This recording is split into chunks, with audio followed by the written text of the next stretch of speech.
Hey guys, welcome on and welcome back. I am not going to be on here long, but as I was going throughout today, there was something that stuck with me, and I'm looking at two cameras, so you guys bear with me. There is something that stood out to me, and actually, this is something that I've been hearing over the weekend.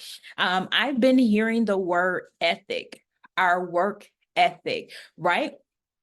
There are so many things that we all desire. There are so many things that we want in life. But I believe that one of the greatest differences that sets certain people apart as to why some people have certain things, and we all know that there's a certain time and a place for everything. God does everything purposely, right? I believe that there's a time and a season for everything. But I think what sets many of us apart is our work ethic.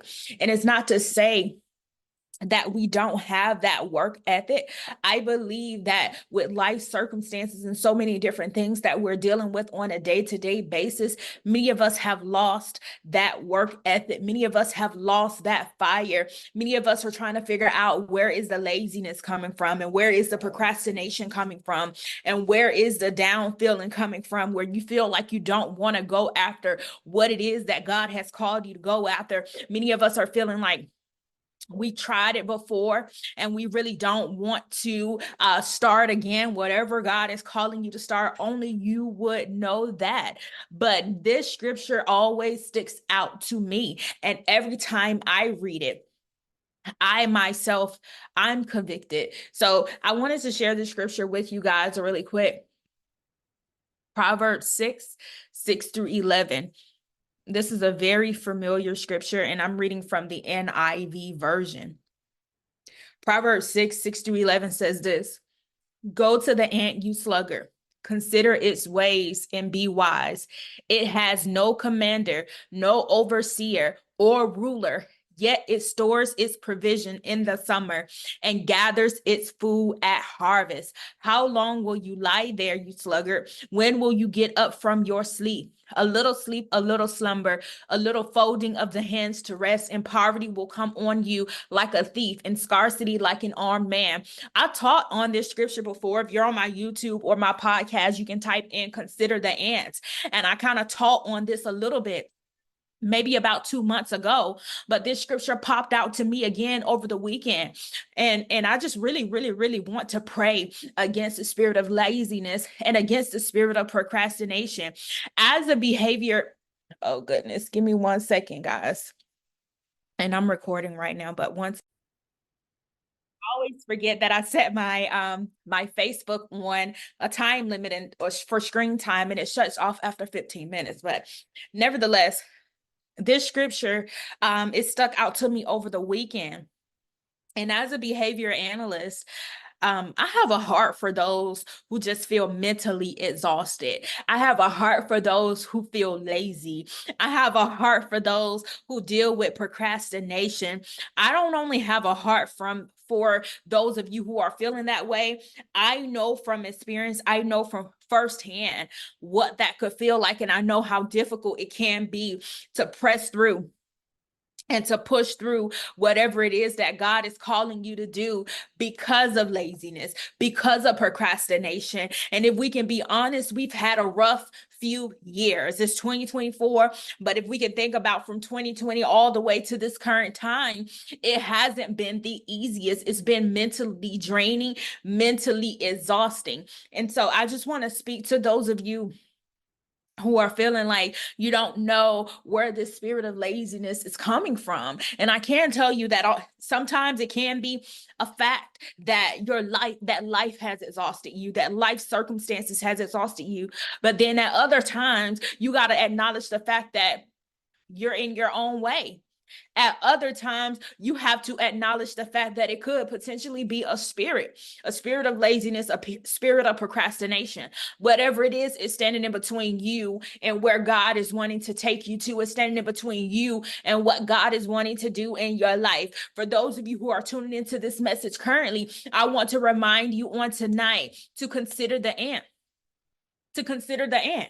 Consider your goals, consider your purpose, consider your destiny, even if you don't know what your purpose is, even if you don't know where you're headed or where God is taking you. I know that there's something deep down on the inside of you that's like, I'm tired of where I am. I know I have to make a change. And if I don't make a change, who's going to make that change for me? When you think about your children, many of you are brought to tears for simple things. Your children may be asking you for things that you want to do with your children. But I hear the Lord saying, this is going to be a season where you got to begin to press through. This is going to be a season where you got to begin to push through what it feels like. You got to begin to push through.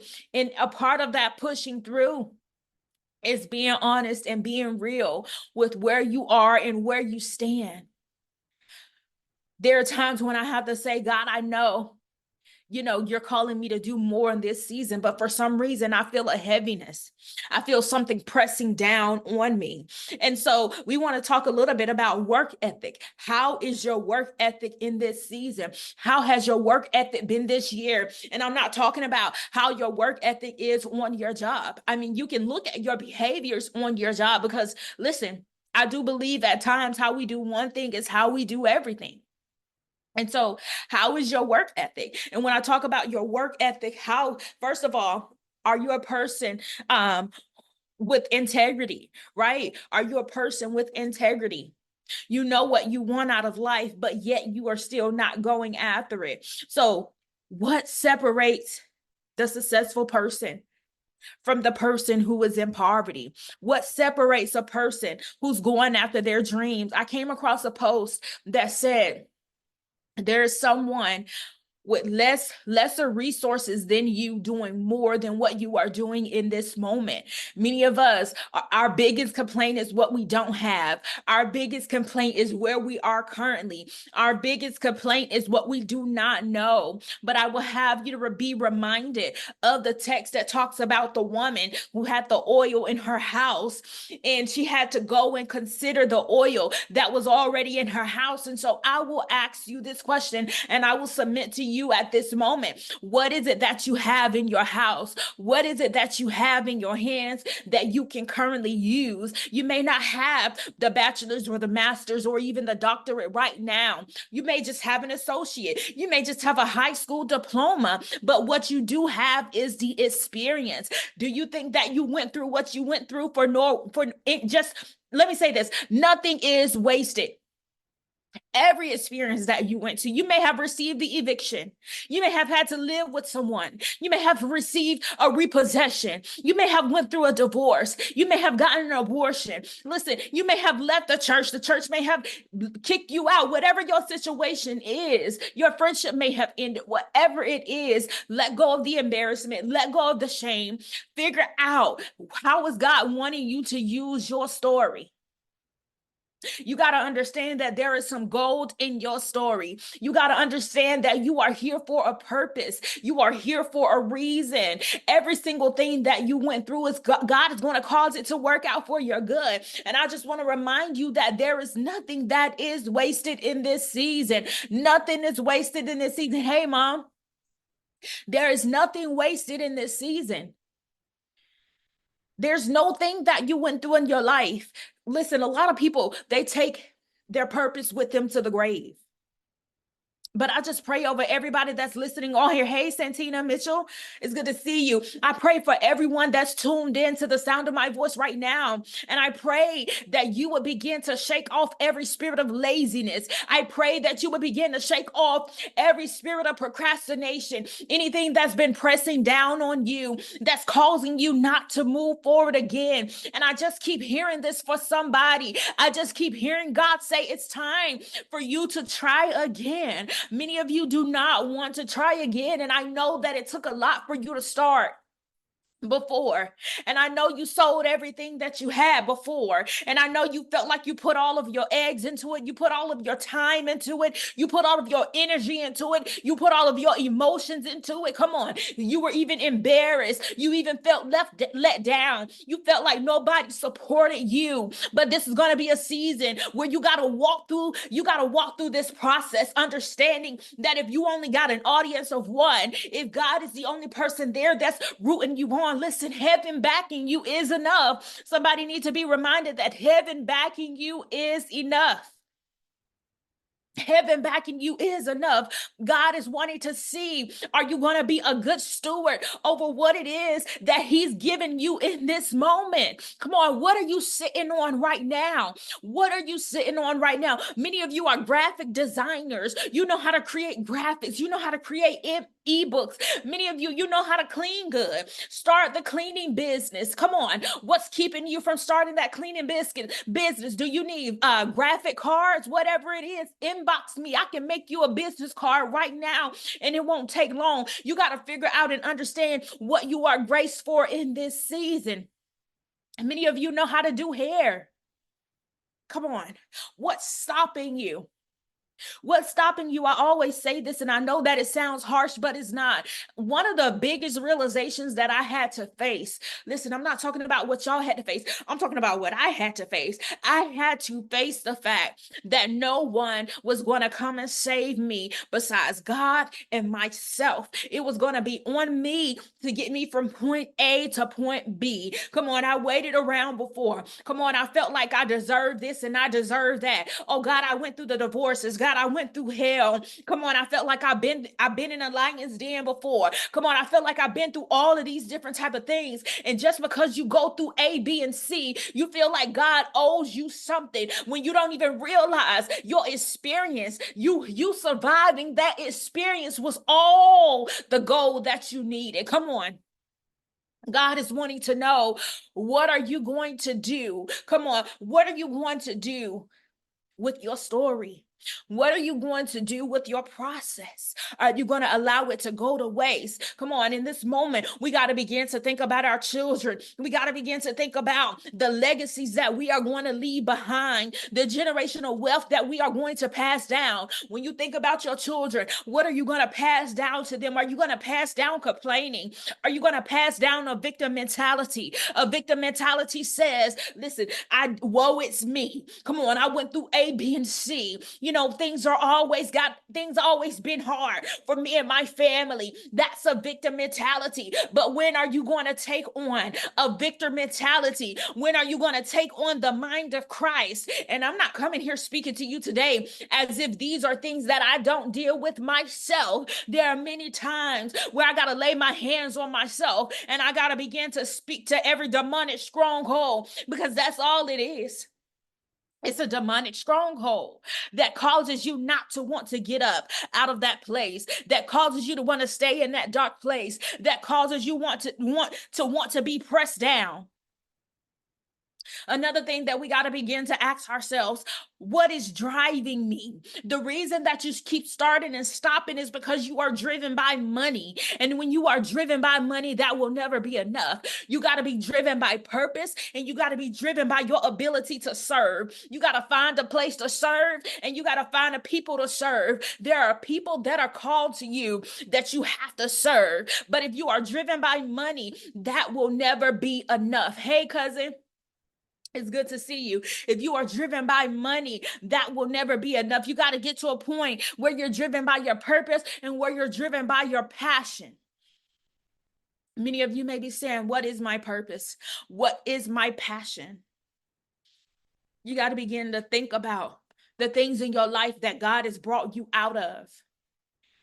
I believe that everybody has a purpose, because if you did not have a purpose, you would not be living.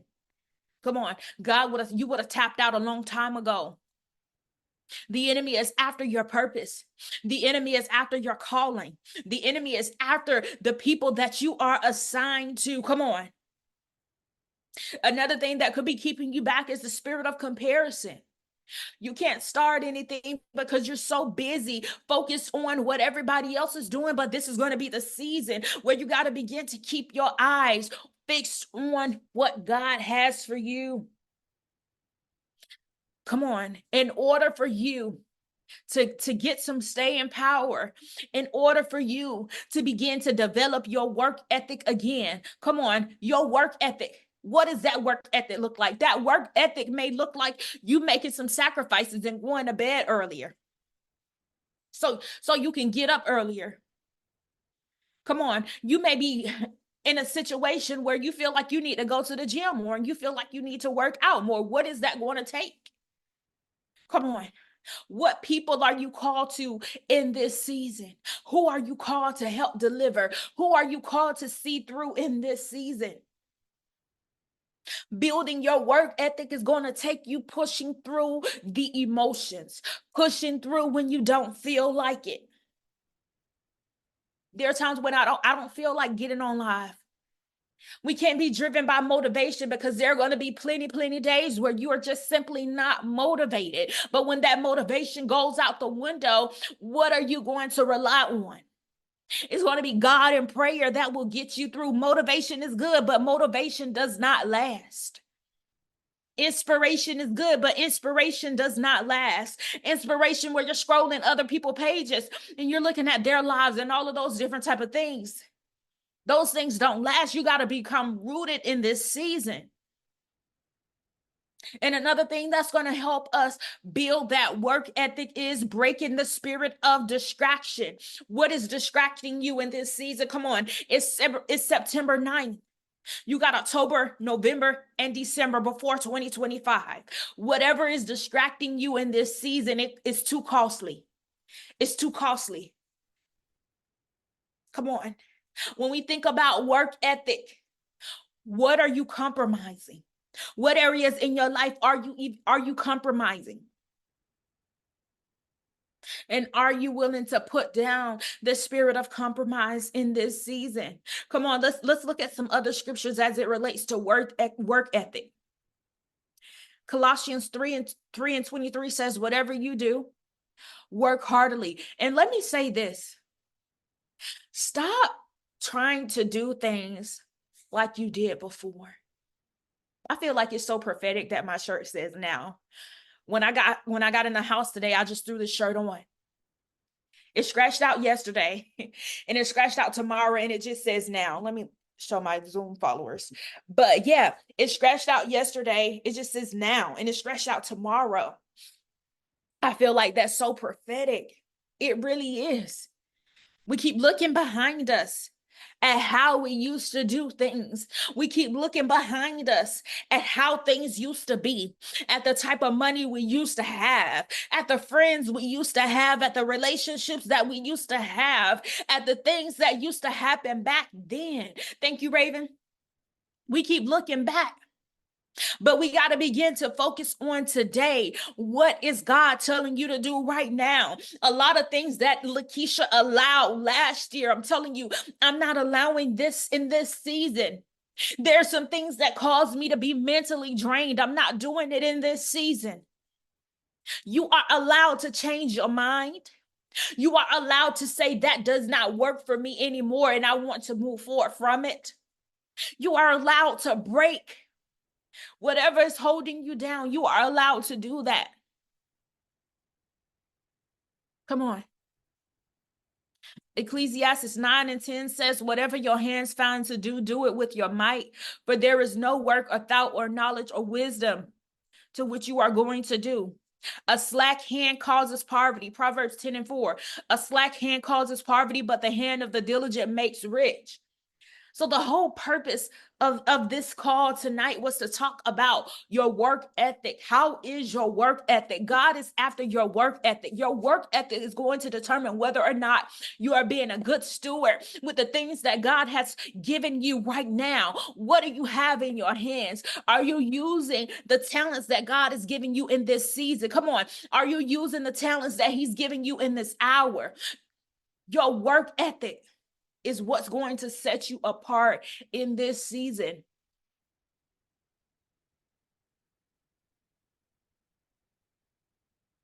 The whole scripture, you can find so many different scriptures that speaks on this, that speaks on our work ethics. And I think the spirit of laziness has consumed so many of us, especially single moms, because we feel like we just don't have the time. Mentally, we don't have the time. We don't have the energy. Come on, we feel like we just don't have it in us. After going to work, after coming home, After cooking, after doing everything that we got to do, we just feel like we don't have the energy to go after anything else. And I get it. God is after your work ethic. It's going to take faith for you to shift your work ethic. It's going to take faith for you to get up again. It's going to take faith for you to say, God, I'm willing to try in the face of adversity. It's going to take faith for you to say, God, listen, I don't know what I'm doing. God, I was embarrassed before. I'm dealing with the spirit of shame. I'm dealing with the spirit of guilt. God, it's going to take faith for you to get up and say, God, listen, I don't even have the following right now. I don't even have the money right now. God, I don't know which platform to use. It's going to take faith for you to get up again. It's going to take faith for you to go after your purpose. But I truly, truly believe that's what's standing in between you and your purpose is your work ethic. If you don't take anything else away from this call, I pray that you will take away the fact that it's your work ethic that's going to set you apart. It's your work ethic. Come on. It's your work ethic. Can you share the scriptures that you are speaking on in the group? I would love to put them in my prayer journal. Absolutely. One of the main scriptures that I came out of tonight was Proverbs 6:6-11. Proverbs 6:6-11. That one talks about the ants. Go consider the ants. Another one is Proverbs 10:4. And it talks about a slack hand causes poverty, but the hand of the diligent makes rich. Let me see, what was the other one? Proverbs 16:3, commit your work to the Lord and your plans will be established. And honestly, you can just look up work scriptures on work ethic and all of those different scriptures will come up. But I truly, truly, truly believe that what's going to stand, I just see like connecting dots.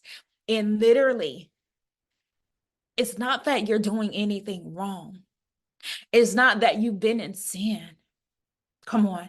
Many of you feel like you're being punished, but you're not being punished. Many of you are just mentally exhausted. Some of you are spiritually exhausted. Some of you are emotionally exhausted. But guys, again, it's going to take faith for you to push through in this season. And it's going to be your work ethic that is going to get you from the place that you are now to the place where you want to be. It's going to take accountability. It's going to take consistency. And what I always say about consistency is not a straight line. Consistency could look like you checking off everything on your planner for Monday, but Tuesday you were only able to get one thing done. And then Wednesday you're able to get 2 things done. And Thursday you're able to get 4 things done. And Friday you were not able to get anything done, but you chose to get back up on Saturday. That's what consistency looks like. And many of you have an all or nothing attitude to where if it's not this or where it's not that, or if it's not perfect, you don't want to try at all. You got to be done with the all or nothing attitude. You got to be done. Come on, with even caring about what other people going to say. It got to be you and God in this season. It got to be you and God in this season. I truly, truly, truly believe that this is the word of the Lord. Work on your work ethic and watch where it takes you in this season. I want to help as many moms as I can. We are now offering the Praying Single Mom membership, and the link is going to be attached in the comments. It's already in the session, the section notes. But the Praying Single Mom membership is where it's a more intimate setting where we're going to be gathering outside of the Facebook community. It's virtually as well as in any in-person events. But click on the link and it's going to tell you all about the membership. It's on a totally different platform. We have our very own app. Come on, you'll have access to one-on-one coaching for your personal life, spiritual life, emotionally, whatever it is that you need to work on. These are some of the things that we're going to be talking about so that we can hold each other accountable and get to the next level. I pray that this message blessed you all. And if you are looking to connect outside of this, go ahead and click the link or shoot me a message, and I'll be happy to work with you guys.